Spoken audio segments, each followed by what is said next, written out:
स्वागत है आपका दिव्य हिमाचल टीवी में। मैं हूं दीक्षा शर्मा। शाम के 6 बज चुके हैं और प्रदेश की तमाम खबरों के साथ हम आपके समक्ष आ चुके हैं। कई लेटेस्ट अपडेट्स आज इस बुलेटिन में हम आपके साथ साझा करने वाले हैं। देखिए, विशेष तौर से बड़ी बात करेंगे मुख्यमंत्री के ऐलान को लेकर, क्योंकि कर्मचारियों के लिए और पेंशनर्स के लिए राहत भरी खबर निकलकर सामने आई है। कर्मचारियों के आंदोलन के बाद डी और एरियर को लेकर अनाउंसमेंट जरूर की गई है। साथ ही साथ जो पेंशनर्स की ओर से अब चेतावनी दी जा रही थी, फिलहाल उसका भी एक तरह से जवाब आज के इस ऐलान में मिल गया है। बारीकी से हम आपको अपडेट देंगे, कितना प्रतिशत डीए दिया जा रहा है, एरियर कितना दिया जा रहा है और किस कैटेगरी को ये एरियर का लाभ मिलने जा रहा है। दिवाली से पहले बड़ा तोहफा ये सरकारी कर्मचारियों के लिए और पेंशनर्स के लिए कहना चाहेंगे। बुलेटिन के अंत तक हमारे साथ जुड़े रहिएगा बिल्कुल, क्योंकि बारीकी से आंकड़ों के साथ ये जानकारी हम आपके लिए लेकर आए हैं। मेडिकल बिलों पर भी क्योंकि अब फैसला हो गया है, पेंशनर्स की नाराजगी खत्म करने की कोशिश यहां सरकार की ओर से की गई है। एनटीटी भर्ती पर भी बड़ी जानकारी लेकर आए हैं। इसके अलावा मल्टीटास्क वर्कर्स को लेकर भी अपडेट देंगे, लेकिन शुरुआत मौसम से करना चाहेंगे, क्योंकि मौसम विज्ञान केंद्र की ओर से ये पूर्व अनुमान जारी किया गया है कि अभी अगले 5 दिन तक मौसम साफ बना रहेगा। लेकिन इस बीच ये रिपोर्ट सामने आई है कि अस्पतालों में जुकाम और खांसी के सबसे ज्यादा केस पहुंच रहे हैं। कारण बड़ा ये है कि दिन में तापमान में काफी ज्यादा उछाल आ रहा है और सुबह शाम सर्दी बढ़ रही है, जिस वजह से आम लोगों को परेशानी बहुत ज्यादा हो रही है। और यहाँ जुकाम और खांसी के चलते काफी ज्यादा केसेस इन दिनों अस्पतालों में भी पहुंच रहे हैं। कांगड़ा के तापमान में हालांकि 4 डिग्री तक कमी आई है और कारण वही है कि सुबह और शाम काफी ज्यादा सर्दी बढ़ गई है। लेकिन दिन में जिस तरह से तीखी धूप रहती है, उसके बाद तापमान भी झेलना काफी ज्यादा मुश्किल कुछ एक क्षेत्रों में लोगों को हो रहा है और यहाँ सर्द गर्म जैसी समस्या से आम लोगों को रूबरू होना पड़ रहा है। अंतर्राष्ट्रीय दशहरे से जुड़ी जानकारी भी आपको देंगे। अंतर्राष्ट्रीय कुल्लू दशहरे से जुड़ी अपडेट हम आपके लिए लाए हैं, क्योंकि 13 अक्टूबर से 19 अक्टूबर तक ये दशहरा वहां पर आयोजित किया जाता है। इंटरनेशनल लेवल का ये दशहरा रहता है और बाहरी राज्यों से, बाहरी देशों से भी इस त्योहार का लुत्फ उठाने के लिए वहां पर काफी लोग पहुंचते हैं। इस बार खास व्यवस्था की गई है। हालांकि हर बार वहां देव संस्कृति की झलक देखने के लिए मिलती है। बाहरी राज्यों से भी कलाकारों को बुलाया जाता है परफॉर्मेंस देने के लिए, ताकि आम लोगों को और पर्यटकों को एक तरह से लुभाया जा सके। और इस बार भी खास व्यवस्था की गई है। देवलुओं के लिए भी खास व्यवस्था है और बाहरी राज्यों से, बाहरी देशों से भी, यानी कि इंटरनेशनल लेवल पर भी कलाकार पहुंचने वाले हैं। लेकिन पिछली बार शिकायत ये आई थी कि इस आयोजन के दौरान पानी की कमी हो गई थी, क्योंकि देखिए तकरीबन 4 से 5 दिन का भी ये मेला वहां पर आयोजित किया जाता है। अंतर्राष्ट्रीय स्तर का एक तरह से ये मेला वहां आयोजित किया जाता है दशहरे पर, और इस बार पानी की कमी ना हो सके इसके लिए कुछ खास प्रावधान किए गए हैं। पानी का इस्तेमाल ज्यादा होगा, क्योंकि 2 MLD अतिरिक्त वहां पर पानी खर्च होने वाला है 13 से 19 अक्टूबर तक लगातार, क्योंकि ये अंतर्राष्ट्रीय दशहरा वहां पर मनाया जाएगा। तो इसीलिए 2 परियोजनाओं को वहां की स्थानीय यानी कि लोकल परियोजना के साथ जोड़ दिया गया है। इसके अलावा आधा दर्जन बोरवेल को भी पूरी तरह से चार्ज कर दिया गया है।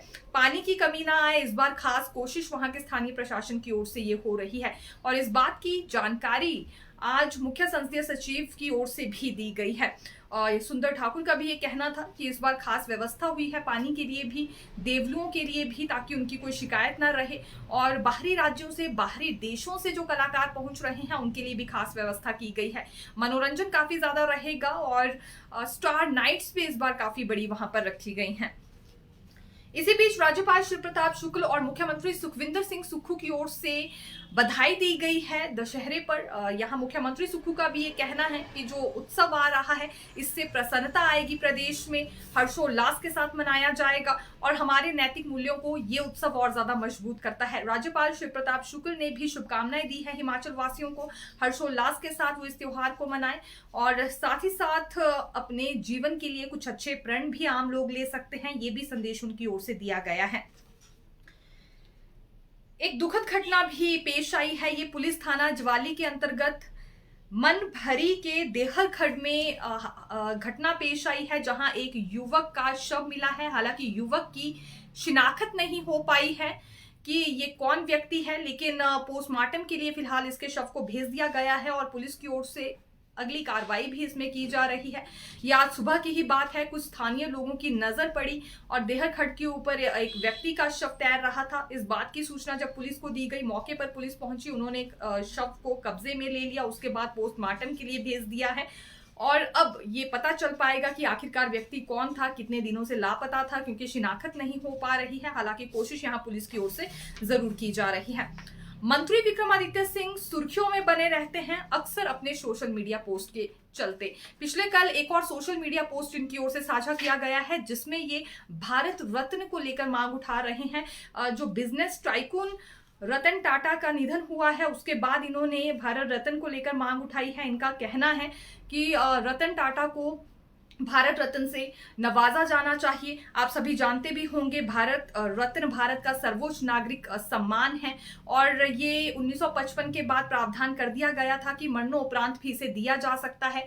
मंत्री विक्रमादित्य सिंह का ये मानना है कि राष्ट्रीय सेवा के लिए ही इस अवार्ड से नवाजा जाता है और राष्ट्रीय सेवा जितनी यहाँ रतन टाटा की ओर से की गई है, शायद ही किसी ने की होगी। कोरोना काल में भी बड़ा फंड उनकी ओर से दिया गया था ताकि पीड़ितों की मदद की जा सके। इसके अलावा भी अपने अच्छे व्यवहार के लिए वो जाने जाते थे, तो उन्हें भी भारत रत्न से बिल्कुल नवाजा ही जाना चाहिए। हालांकि ये साल में 3 बार भारत रत्न से नवाजा जाता है और ये मांग जो मंत्री विक्रमादित्य सिंह ने उठाई है, इसे काफी हद तक आम लोगों की ओर से भी जायज माना जा रहा है, क्योंकि जिस तरह का व्यवहार था रतन टाटा का, उसके बाद ये हर कोई मानकर चल रहा है कि बहुत बड़ी शख्सियत थी, अच्छी शख्सियत थी और लोगों के लिए बहुत कुछ करके गए हैं। तो इस अवार्ड से उन्हें नवाजा जाना चाहिए, मरणोपरांत ही सही। संजौली मस्जिद में लगातार नए मोड़ सामने आ रहे हैं। पिछले कल हमने आपको जानकारी ये दी थी कि ऑल हिमाचल मुस्लिम ऑर्गेनाइजेशन सामने आ गई है, जिनकी ओर से ये चेतावनी दी गई है कि ये हाईकोर्ट का दरवाजा खटखटाएंगे। नगर निगम कोर्ट ने जो फैसला सुनाया है वो उचित नहीं है, क्योंकि मालिकाना हक संजौली मस्जिद भूमि पर वक्फ बोर्ड का ही है। लेकिन इसके बाद 2 गुटों में मुस्लिम समुदाय बढ़ता हुआ नजर आ रहा है। दरअसल यहाँ संजौली मस्जिद कमेटी की ओर से कुछ सवाल उठाए गए हैं इसी मुस्लिम ऑर्गेनाइजेशन पर, जो ऑल हिमाचल मुस्लिम ऑर्गेनाइजेशन का दावा अपनी ओर से कर रही है।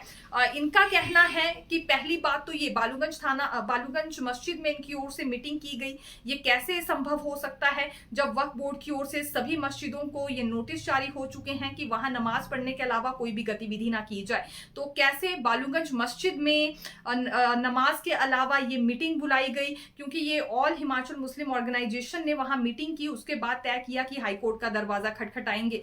तो ये दरअसल मस्जिद के इमाम को लेकर भी वहां सवाल पूछे जा रहे हैं। यहां संजौली मस्जिद कमेटी का ये कहना है, जो कि इसमें अध्यक्ष हैं और पूर्व प्रधान भी बताए जाते हैं, मोहम्मद लतीफ। इनका कहना है कि बालूगंज मस्जिद के इमाम को इस सवाल का जवाब देना चाहिए, वो कैसे इजाजत दे रहे हैं वहां मीटिंग करने की। और ये जो ऑल हिमाचल मुस्लिम ऑर्गेनाइजेशन है, शिमला का माहौल खराब करने की कोशिश कर रही है। यहाँ जो मुस्लिम समुदाय के लोग हैं, लोकल मुस्लिम समुदाय के लोग जो संजौली में हैं, उनकी ओर से बात स्पष्ट तौर पर रख दी गई है कि अगर अवैध निर्माण हुआ है तो उसे हटाने के लिए तैयार है। लेकिन अब कुछ बाहरी तत्व आ रहे हैं, माहौल को खराब करने की कोशिश कर रहे हैं और ये इनके विरुद्ध हैं। इसीलिए इन्होंने वक्फ बोर्ड से ये मांग उठाई थी कि बालूगंज मस्जिद में इमाम के खिलाफ भी कार्रवाई होनी चाहिए और इन लोगों के खिलाफ भी कार्रवाई हो। हालांकि दूसरी ओर यहाँ वक्फ बोर्ड ने नोटिस जारी कर दिया है बालूगंज मस्जिद के इमाम को, उन्हें जवाब देना होगा कि कैसे वहां पर मीटिंग बुलाई गई है। इस सवाल का जवाब आएगा वो एक चीज है, लेकिन दूसरी बड़ी बात ये भी है कि देखिए ये मुस्लिम समुदाय आपस में ही बढ़ता हुआ अब नजर आ रहा है संजौली मस्जिद कमेटी की ओर से, क्योंकि यही बात अभी भी दोहराई जा रही है कि ये अवैध निर्माण को हटाने के लिए तैयार हैं, लेकिन कुछ लोग बीच में आकर शरारती तत्वों के तौर पर यहाँ काम कर रहे हैं, सिर्फ हिंदू संगठनों को भड़काने की कोशिश कर रहे हैं और इसका नुकसान इन्हें ही होने वाला है। तो इसीलिए ये अपनी बात पर अभी भी कायम है, उन लोगों की बात पर ना जाए जो कि इस तरह के सवाल उठा रहे हैं। अगर हम बात करें ऑल हिमाचल मुस्लिम ऑर्गेनाइजेशन की, तो देखिए इस ऑर्गेनाइजेशन का ये कहना है कि जिन लोगों ने ये नसीहत दी या ये राय रखी यहाँ नगर निगम कोर्ट में भी और नगर निगम आयुक्त के पास भी कि वो अवैध निर्माण हटाने के लिए तैयार है, वो ये कहने के लिए ही अधिकृत नहीं थे। तो एक तरह से अब इनमें आपस में ये जंग छिड़ गई है। फिलहाल अभी माहौल शांत है। हालांकि पिछले कल ये जानकारी जरूर सामने आई थी कि कुछ एक स्टॉल्स में नेम प्लेट्स लगा दी गई हैं। हालांकि नेम प्लेट्स नहीं है, बल्कि ये बोर्ड लगाए गए हैं जिसमें सनातनी सब्जी वाला लिखा हुआ था। ये एक तरह से हिंदू संगठनों ने मुहिम शुरू की है।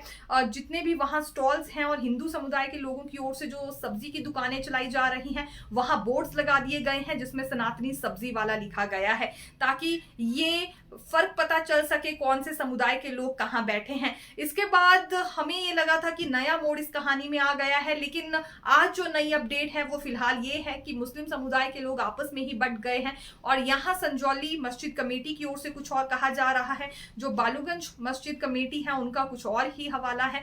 और इसी तरह से बीच में ऑल हिमाचल मुस्लिम ऑर्गेनाइजेशन आ गई है जिन्होंने हाईकोर्ट जाने की चेतावनी दी है। मल्टीटास्क वर्कर्स का वेतन रुक गया है। ये अंशकालीन मल्टीटास्क वर्कर से जुड़ी जानकारी हम लाए हैं। स्कूलों में अपनी सेवाएं दे रहे हैं पिछले कई वर्षों से, लेकिन पिछले 2 माह से इन्हें वेतन नहीं मिला है, जिस वजह से इनका त्योहार फीका हो गया है। दशहरे का भी और दिवाली का त्योहार भी इनका फीका हो जाएगा अगर फिर इन्हें वेतन नहीं दी जाती है। 5,500 के करीब ये वेतन ले रहे हैं, लेकिन बार बार इन्हें ऐसी समस्या से रूबरू होना पड़ता है और शिकायत इनकी ओर से ये की जा रही है कि जो अधिकारी स्तर पर भी इन्होंने ज्ञापन दिया उसके बाद भी कुछ नहीं हो पाया है। 8,000 के करीब ये कर्मचारी हैं, 2 माह से इनका वेतन रुका है। अंशकालीन मल्टीटास्क वर्कर्स की ओर से ये जानकारी दी गई है। अब इसके बाद वेतन मिलता है या नहीं देखेंगे।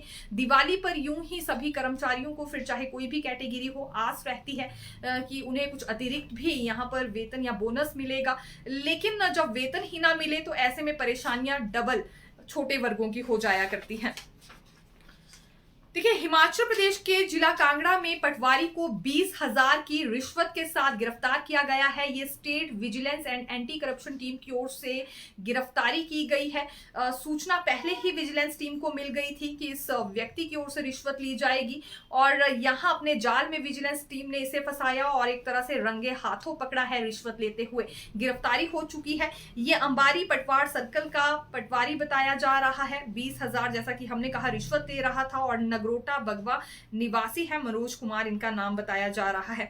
अभी रंगे हाथों इन्हें दबोच लिया गया है। 2015 में इनकी भर्ती हुई थी। अगली कार्रवाई भी हो रही है, बाकी पूछताछ भी इनसे की जाएगी। इससे पहले भी क्या ये इसी तरह से रिश्वत लेते आए हैं, ये सवाल अब इनसे किए जाएंगे।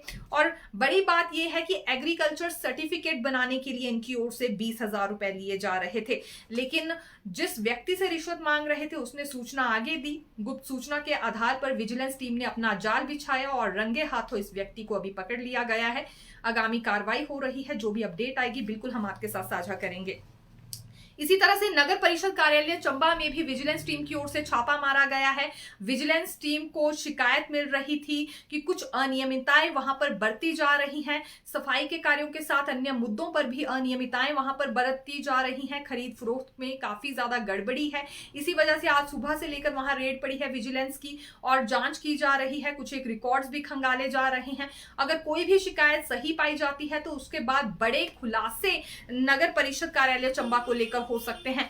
हालांकि अभी जो विजिलेंस में एएसपी अभिमन्यु वर्मा है, इनकी ओर से ये कहा गया है कि जांच में अभी तक जुटे हैं और अभी तथ्य जुटाए जा रहे हैं। इसके बाद कोई भी खुलासा होता है तो अपडेट दी जाएगी। अभी तक ऐसा कोई रिकॉर्ड हालांकि विजिलेंस टीम के हाथ नहीं लगा है, लेकिन बहुत सारी शिकायतें मिली है जिसके आधार पर यहाँ रेड जरूर पड़ी है। देखिए, करवा चौथ पर पर्यटकों के लिए एक राहत भरी खबर कहना चाहेंगे और हालांकि इस बात का फायदा वो लोग भी उठा सकते हैं जो एक जगह से दूसरी जगह हिमाचल प्रदेश में ही घूमने की प्लानिंग कर रहे हों। एचपीटीडीसी के होटल्स में करवा चौथ पर 10% की छूट मिलने जा रही है।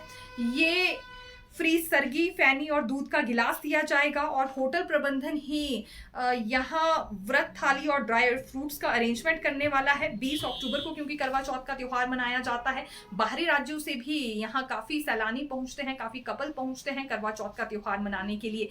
तो इन्हें 10% की छूट एचपीटीडीसी के होटल्स में मिलने जा रही है और बाकी का अरेंजमेंट भी वहाँ एचपीटीडीसी के स्टाफ की ओर से किया जाएगा। जैसा कि एक चीज हमने कही कि इसमें ड्राई फ्रूट्स और जो व्रत की थाली रहती है या सरगी होती है वो भी एक तरह से फ्री की गई है एचपीटीडीसी के होटल्स में। आज मुख्यमंत्री सुखविंदर सिंह सुक्खू से मिलने के लिए बेरोजगार एनटीटी अध्यापिकाएं आई थी। ये वो अध्यापिका हैं जो पिछले कई वर्षों से नर्सरी और केजी के स्टूडेंट्स को फ्री में पढ़ा रही हैं, इस उम्मीद के साथ कि कभी एनटीटी भर्ती होगी तो प्राथमिकता इन्हें दी जाएगी। हालांकि एसएमसी के द्वारा इन्हें लगाया गया था। आज मुख्यमंत्री से मिलने आई उनके सरकारी आवास ओक ओवर में और मांग इन्होंने उठाई है कि जो अभी एनटीटी भर्ती होने जा रही है प्राथमिकता इन्हें दी जाए। इतने वर्षों तक इन्होंने बच्चों को पढ़ाया है और जो प्री प्राइमरी कक्षाओं में सरकारी स्कूलों स्कूलों में एनरोलमेंट बढ़ी है, कहीं ना कहीं इनकी बदौलत ही बढ़ी है। तो अभी एनटीटी नियुक्ति में प्राथमिकता इन्हें मिलनी चाहिए।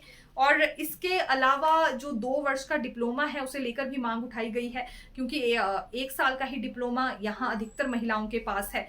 तो अब ये 2 साल का डिप्लोमा कब पूरा करेंगे, इसमें छूट दे दी जाए। मुख्यमंत्री की ओर से आश्वासन दिया गया है कि कोई ना कोई बीच का रास्ता इसमें जरूर निकाला जाएगा, जो कुछ सरकार से बन पाएगा वो जरूर इनके लिए होगा। लेकिन यहाँ देखिए, जो एनटीटी भर्ती हो रही है इसमें भी 3 संगठन बटे हुए हैं। पहला ये जो कि आज मिलने आई थी, बेरोजगार एनटीटी अध्यापिकाएं हैं, ये पहले से ही बच्चों को पढ़ा रही हैं और आगे इनकी सर्विस कंटिन्यू रखी जाए, ये कहना था इनका। दूसरा ग्रुप है उन महिलाओं का जिन्होंने डिप्लोमा किया हुआ है और इतने समय से संघर्ष कर रही थी कि जल्द से जल्द भर्ती करवाई जाए, लेकिन ये महिलाएं पहले से सेवा नहीं दे रही थी। तीसरा गुट आंगनबाड़ी वर्कर्स का है, जो कि इसमें कोटा बढ़ाने की मांग अपने लिए कर रही हैं। आज बड़ी अनाउंसमेंट्स मुख्यमंत्री सुखविंदर सिंह सुक्खू की ओर से की गई है डीए और एरियर को लेकर। जानकारी बिल्कुल हम आपको देंगे, लेकिन सबसे पहले सैलरी को लेकर जो अनाउंसमेंट की गई है वो जानकारी देते हैं। लगातार विरोधी स्वर उठ रहे थे कि अब 1 तारीख को सैलरी नहीं मिल रही है या फिर एक तरह से व्यवस्था में बदलाव कर दिया गया है। पेंशनर्स भी काफी ज्यादा नाराज हालांकि इस बात से है, क्योंकि 9 तारीख को इस बार पेंशन दी गई और पिछले महीने की जानकारी दे तो 5 तारीख को सैलरी दी गई थी। मुख्यमंत्री सुक्खू ने आज प्रेस वार्ता बुलाई और उसमें बड़ा ऐलान इनकी ओर से ये किया गया है कि 28 अक्टूबर को ही सैलरी मिल जाएगी। इस बार ये दिवाली से पहले बड़ा तोहफा कहेंगे कर्मचारियों के लिए, जो कि 4 दिन पहले ही उन्हें वेतन देने का ऐलान यहां किया गया है और मुख्यमंत्री सुखविंदर सिंह सुक्खू की ओर से। और सिर्फ ये वेतन पर नहीं बल्कि पेंशन पर भी उनकी ओर से जानकारी दी गई है, यानी कि सैलरी और पेंशन दोनों ही 28 अक्टूबर को मिल जाएंगी। दिवाली से ठीक 4 दिन पहले मिल जाएंगी और महीने की 1 तारीख से भी ये 4 से 5 दिन पहले इन्हें सैलरी और पेंशन मिलने जा रही है। पेंशनर्स की नाराजगी इसके बाद काफी हद तक खत्म हुई है, क्योंकि इनका कहना था कि 9 तारीख अब इनके लिए निर्धारित कर दी गई इस महीने, और एचआरटीसी में तो पेंशनर्स को अभी तक यहाँ पेंशन नहीं मिल पाई है, लेकिन अब यहाँ तारीख जो निर्धारित हुई है सैलरी के लिए भी पेंशन के लिए भी वो 28 अक्टूबर बताई जा रही है। 4 दिन एडवांस यानी कि भुगतान होगा। मेडिकल बिल एक मुश्त क्लियर कर दिए जाएंगे। यहां भी पेंशनर्स की नाराजगी खत्म करने की कोशिश हुई है। पेंशनर्स की ओर से लगातार ये आरोप लगाए जा रहे थे सरकार पर कि इनके मेडिकल बिल क्लियर नहीं किए जा रहे हैं, एक मुश्त क्लियर कर दिए जाएंगे। क्लास 4 कैटेगरी के लिए राहत भरी खबर ये है कि 20,000 का एरियर इन्हें मिलेगा। सिर्फ ये क्लास 4 कैटेगरी के लिए मुख्यमंत्री की ओर से ऐलान किया गया है। इसके अलावा 1/1/23 से 4% डीए की किस्त का भुगतान होगा। बड़ा आंदोलन कर्मचारियों की ओर से किया गया डीए और एरियर के लिए। फिलहाल एक तरह से मेहनत रंग लाई है। डीए को लेकर मुख्यमंत्री ने अनाउंसमेंट की है। दिवाली से पहले बड़ा तोहफा ये हम कर्मचारियों के लिए कह सकते हैं और पेंशनर्स के लिए भी, क्योंकि पेंशनर्स को ज्यादा इंतजार अभी देखिए अपने पेंशन के लिए भी करना पड़ रहा था, लेकिन 28 अक्टूबर को ही अब इनकी पेंशन भी मिलने जा रही है। साथ ही साथ डीए का भुगतान होगा, 4% डीए का भुगतान कर दिया जाएगा। 1,80,000 इसमें कर्मचारी हैं जिन्हें लाभ मिलेगा डीए का, और 1,70,000 पेंशनर्स हैं, इन्हें भी लाभ मिलने जा रहा है 4% डीए का, जो कि 1 जनवरी 2023 से पेंडिंग था।